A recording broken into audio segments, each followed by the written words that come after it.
Selamat datang rekan-rekan sejawat, mahasiswa medis, dan para tenaga kesehatan profesional. Senang sekali Anda bisa hadir di sesi bedah materi yang sangat esensial ini.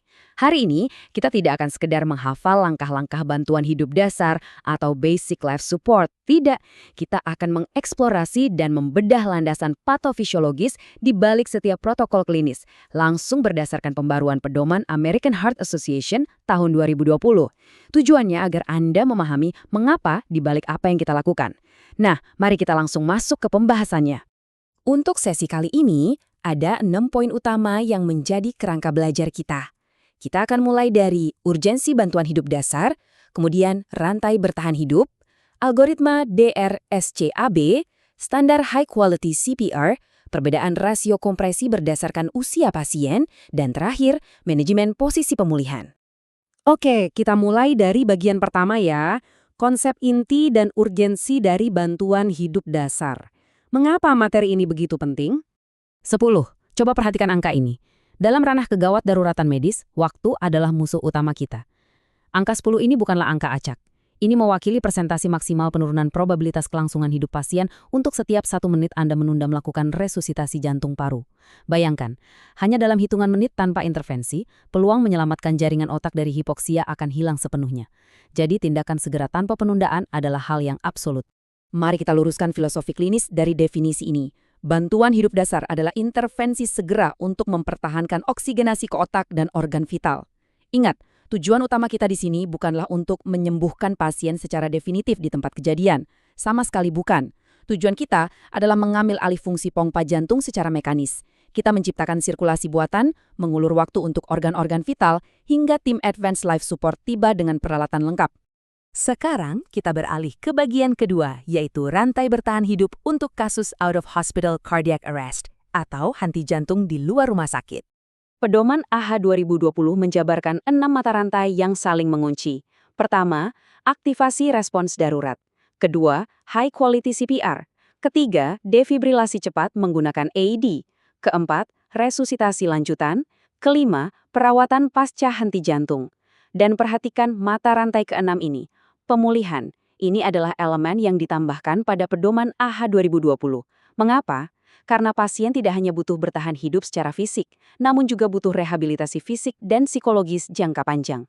Terputusnya satu saja dari rantai ini berarti kegagalan bagi sistem sirkulasi pasien. Masuk ke bagian ketiga, pondasi tindakan kita di lapangan, algoritma emas DRSCAB. Langkah pertama, D untuk danger. Sebelum Anda terberak untuk melakukan tindakan heroik, sains secara tegas menginstruksikan prinsip 3A. Pertama, aman diri. Gunakan alat pelindung diri. Kedua, aman lingkungan. Pastikan tidak ada kabel listrik beraliran, api, atau ancaman lalu lintas. Dan ketiga, aman korban. Pindahkan korban ke permukaan yang datar dan keras agar kompresi dada bisa efektif. Tanpa 3A ini, Anda hanya akan menambah daftar korban dan membebani sistem gawat darurat. Jika lokasi sudah pasti aman, lanjut ke R untuk respons dan S untuk shout for help. Tepuk keras bahu korban dan panggil dengan lantang. Jika tidak ada respons, asumsikan henti jantung. Segera minta bantuan layanan darurat, misalnya menelpon 112 atau 118. Nah, ini taktik yang sangat brilian. Letakkan ponsel Anda di samping korban dalam mode speakerphone. Ini memungkinkan Anda berkomunikasi dengan operator secara real-time, meminta instruksi tanpa menunda 1 detik pun dari intervensi fisik. Baik, kita memasuki fase hemodinamik yang paling kritis di bagian keempat. Standar high quality CPR atau kompresi dada. Lagi-lagi kita bertemu dengan angka 10. Namun di konteks ini, 10 detik adalah batas waktu absolut yang diizinkan bagi Anda untuk memeriksa pernapasan dan meraba nadi karotis di leher korban secara bersamaan. Jangan lebih dari itu. Jika dalam 10 detik nadi tidak teraba atau Anda merasa ragu-ragu, keputusan klinisnya sudah bulat. Langsung mulai kompresi dada. Sebagai tenaga terlatih, Anda harus berpegang pada kriteria mutlak high quality CPR dari AHA ini. Push fast, kecepatan kompresi wajib antara 100 hingga 120 kali per menit. Push hard, kedalaman kompresi untuk dewasa harus 5 hingga 6 cm. Full chest recoil, biarkan dada kembali mengembang sempurna setelah ditekan. Terakhir, interupsi minimal, usahakan jeda tidak lebih dari 10 detik. Menyimpang dari parameter eksak ini sama saja dengan mengkompromikan perfusi darah ke otak pasien. Mungkin Anda bertanya-tanya, Mengapa full chest recoil atau membiarkan dada mengembang sempurna itu sangat penting? Secara patofisiologi, membiarkan tulang sternum kembali ke posisi aslinya menciptakan tekanan intratorasik negatif di dalam rongga dada. Tekanan negatif inilah yang bekerja seperti daya hisap vakum, menarik darah vena kembali masuk mengisi bilik-bilik jantung. Jika Anda menekan lalu terus bertumpu pada dada korban, ruang jantung tidak akan terisi penuh dan kompresi Anda berikutnya akan sia-sia karena tidak ada darah yang terpompa. Selanjutnya, di bagian kelima, airway, breathing, dan rasio kompresi spesifik berdasarkan usia, mari kita bahas bagaimana usia dan kondisi mendikte manuver klinis kita. Untuk membebaskan jalan napas, kita punya dua teknik berbeda. Head tilt chin lift adalah teknik standar yang efektif, mengangkat pangkal lidah yang menutupi jalan napas bagian belakang pada pasien tidak sadar. Tapi, bandingkan dengan jaw thrust. Jaw thrust adalah teknik alternatif yang mutlak wajib digunakan jika Anda mencurigai adanya cedera tulang belakang area leher atau servikal. Pada korban trauma, kita hanya mengangkat rahang bawah tanpa mendongakkan kepalanya. Tujuannya apa? Tentu saja untuk mencegah putusnya saraf tulang belakang yang bisa menyebabkan kelumpuhan permanen. Sekarang, perhatikan matriks klinis ini. Rasio kompresi banding ventilasi itu bukan sembarang angka untuk dihafal. Untuk orang dewasa, rasionya selalu 30 kompresi berbanding 2 ventilasi. Tidak peduli penolongnya 1 atau 2 orang. Untuk anak dan bayi, jika ada 2 penolong, rasionya berubah menjadi 15:2. Sedangkan pada neonatus atau bayi yang baru lahir, rasionya adalah 3:1. Perbedaan ini murni didasarkan pada kebutuhan fisiologis masing kelas umur. Mari kita pahami rasionalisasinya. Orang dewasa biasanya mengalami henti jantung karena etiologi kardiak murni, masalah pompa jantung. Saat mereka kolaps, sisa oksigen di dalam darah mereka sebenarnya masih cukup tinggi. Jadi, prioritas utamanya adalah memompa darah tersebut dengan kompresi intensif. Sebaliknya, pada pasien anak atau bayi, henti jantung seringkali merupakan akibat dari asfiksia atau masalah pernapasan hebat. Mereka sudah mengalami hipoksia parah.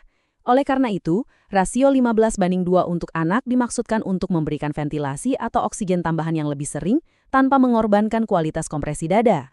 Kita sampai di bagian ke-6, sekaligus fase krusial terakhir, terminasi dan posisi pemulihan. Sebelum saya jelaskan, saya ingin menantang pola pikir analitis Anda sejenak. Dalam situasi darurat yang kacau, secara medis dan etis, kapan tepatnya seorang penolong diberikan otoritas untuk secara resmi menghentikan upaya kompresi dada dan ventilasi yang sedang berlangsung? Pedoman kita memberikan kriteria terminasi yang absolut. Resusitasi hanya boleh dihentikan apabila: pertama, tim medis lanjutan atau ambulans tiba dan mengambil alih tanggung jawab. Kedua, korban mencapai ROSC atau kembalinya sirkulasi spontan yang ditandai dengan napas, batuk, atau pergerakan yang normal. Ketiga, penolong mengalami kelelahan fisik ekstrim yang membahayakan dirinya. Dan keempat, jika lingkungan yang tadi aman tiba-tiba berubah menjadi sangat berbahaya. Apabila korban berhasil ROSC, jantungnya berdetak, namun ia belum sadar penuh, kita letakkan dalam recovery position atau posisi miring mantap. Kejeniusan dari posisi anatomi ini adalah pemanfaatan gravitasi. Pertama, posisi miring mencegah lidah pasien yang lemas jatuh ke belakang dan menyumbat jalan napas. Kedua, posisi ini mencegah aspirasi. Jika pasien muntah, cairan akan langsung mengalir keluar dari mulut secara bebas, dan ini krusial untuk menghindari pneumonia aspirasi yang fatal. Namun, sebagai profesional medis, saya harus memberikan peringatan yang sangat keras. Ada satu kontraindikasi absolut di sini. Jangan pernah memiringkan atau memposisikan pasien dalam posisi pemulihan apabila ada sedikit saja kecurigaan cedera tulang belakang leher atau servikal. Mengubah posisi tubuh mereka bisa berakibat fatal, menyebabkan kelumpuhan permanen, bahkan kematian seketika. Selalu pegang prinsip universal kedokteran kita, primum non nocere. Yang pertama, jangan membahayakan pasien. Sebagai penutup dari pembedahan materi kita hari ini, saya ingin meninggalkan sebuah pertanyaan untuk refleksi diri Anda. Berbekal landasan patofisiologis dan kriteria klinis yang baru saja kita kupas tuntas, apakah Anda secara mental dan kognitif kini siap untuk memutus rantai kematian saat krisis tersebut tiba-tiba terjadi tepat di hadapan Anda? Ingat, pengetahuan ilmiah tanpa kesiapan mental untuk bertindak adalah sesuatu yang sia-sia. Dukung terus edukasi medis dan saintifik seperti ini. Jika Anda merasa sesi eksplanasi berbasis bukti ini bermanfaat, pastikan Anda menekan tombol subscribe pada channel Ruang Dosen. Jangan lupa aktifkan lonceng notifikasi agar Anda tidak ketinggalan saat ada materi pembelajaran terbaru. Klik like dan pastinya Share materi ini kepada rekan sejawat lainnya. Mari bersama-sama kita menyebarkan ilmu pengetahuan penyelamat nyawa ini ke jangkauan yang lebih luas. Terima kasih atas dedikasi dan waktu Anda, dan sampai jumpa di sesi pembedahan materi selanjutnya.